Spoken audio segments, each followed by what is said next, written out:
At the Kabasito Kemi talks, Professor was Sisi Quadri. Me went to Nollywood or Hollywood making more films, they can cover films when I was practicing journalism. But our actors and actresses, they're newsmakers, any way you see them, whether they failed or they're making money, things happen in their lives. Well, I'm journalists, my reports. But I'm still a blogger and I'm still a social media personality. So journalism anymore retire from after 30 years. But I'm still on social media. I mean, retired from social media. So I want everybody to understand that.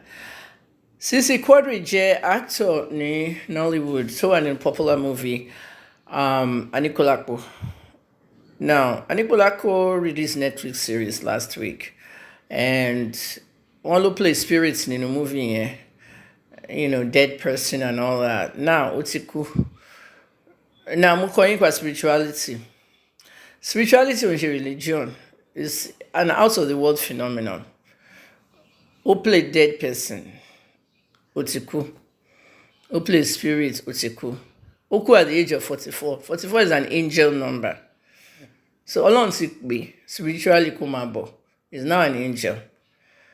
Kí la tún worry fún? Kí la ń worry fún? For real. Now, kí náà ló pa hiccups? Ṣé hiccups máa ń pààyàn? Kò ní ṣe nǹkan tó dàbí kó máa pààyàn. Yes, ó máa ń pààyàn. How frequently? Number one, hiccups lè jẹ́ sign underlying condition. Everything from gastrointestinal,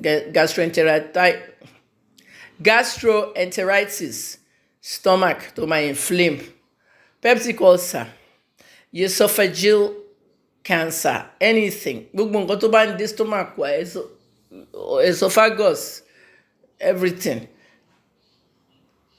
only affects it. Even brain injuries, strokes, kéèyàn forí gbá. Kí ló máa ń cause hiccups? It becomes something in diaphragm. Ó separates stomach side wa from abdomen side wa. In other words, chest wa wà lókè, abdomen wà nísàlẹ̀. Diaphragm ló separate area yẹn. So tó bá ń jẹun, okay, tí ó bẹ̀rẹ̀ sí ní hiccups, ó rìn gé bó ṣe ń jẹun yẹn, àti wọnú lungs ẹ̀. Àti wọnú lungs ẹ̀, á dẹ̀ shut down voice box. Ò ní lè sọ̀rọ̀ mọ́, wá kàn máa ò ní lè ráyè sọ̀rọ̀. Tí wọ́n bá gbómi fún ẹ mu àbí drink, hiccups náà ń pè. Nǹkan tó òyìnbó ń pè nìyẹn, hiccups. Ìsúké or èsúké náà ń pè ní Yorùbá. So basically, when air enters the diaphragm while you're eating, okay, it shuts down the larynx. Larynx in the voice box. Ó ló máa ń jẹ́ ká sọ̀rọ̀. Tó bá mú larynx mi, tó bá fọwọ́ ẹ̀ kan larynx mi bí báyìí. Mi ì lè sọ̀rọ̀ dáadáa now. Ṣé o get? So voice box yẹn, tátẹ́gùn bá fẹ́ wọnú bẹ̀ yẹn, from the diaphragm into the lungs, ó máa shut down larynx. Wàá bẹ̀. Imagine, jẹun o kàn bẹ̀rẹ̀ sí ní hiccups, underlying something kan ṣẹlẹ̀. So, kí ni tí ń worry ẹ̀ more than 2 days? Ó dẹ̀ lọ hospital, a rí fídíò ẹ̀ lọ hospital tó ń sọ̀rọ̀ sáwọn nọ́ọ̀sì. A dẹ̀ rí fídíò ẹ̀ lórí bed tó ń fi nǹkan kan sí lọ́wọ́ bí drip ni o.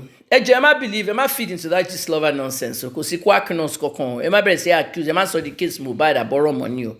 Torí nǹkan tí gist lover máa ń ṣe nìyẹn. The bottom line is, official cause of death, hiccups, not so battle for 2 days. What I want to see, I'm not sure if he's a Muslim. What I want to see, but talk about this, you can shut up, you can find out underlying condition. It can never bring him back, but that's what killed him, or hiccups. Kemo bi suke she man payon. Ejo te ban jẹun lọ́wọ́, ẹ mú drink sẹ́gbẹ̀, ẹ mú mi sẹ́gbẹ̀, ẹ mú pure water sẹ́gbẹ̀. Whatever te ban láti mú kẹ́ mú sẹ́gbẹ̀. I'm a very big culprit of that. Okay, mo ń jẹ àmàlà àti ewédú àti gbẹ̀gìrì àti pọ̀nmọ́ àti ẹsẹ̀ ẹran ní wedding Tóyìn Lawani. Malt wà wájú mi tí ṣì malt. End of àmàlà, end swallow lèmi ti bá mú nǹkan. And it's a bad habit. Òun mo ṣe gbé malt mi sínú bag tí mo dìde nígbà tẹ́ni ọlá bad mo sọ wá bá mi tó fẹ́ ya selfie.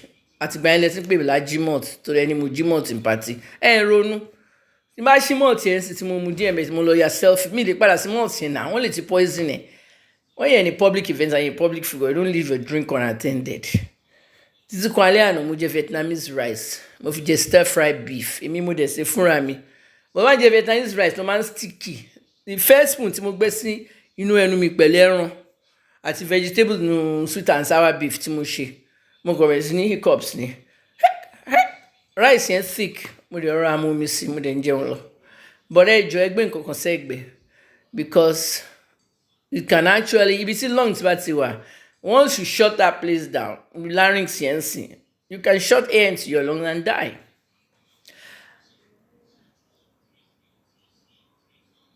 Tolani Oyebamiji, Sisi Quadri, column for care.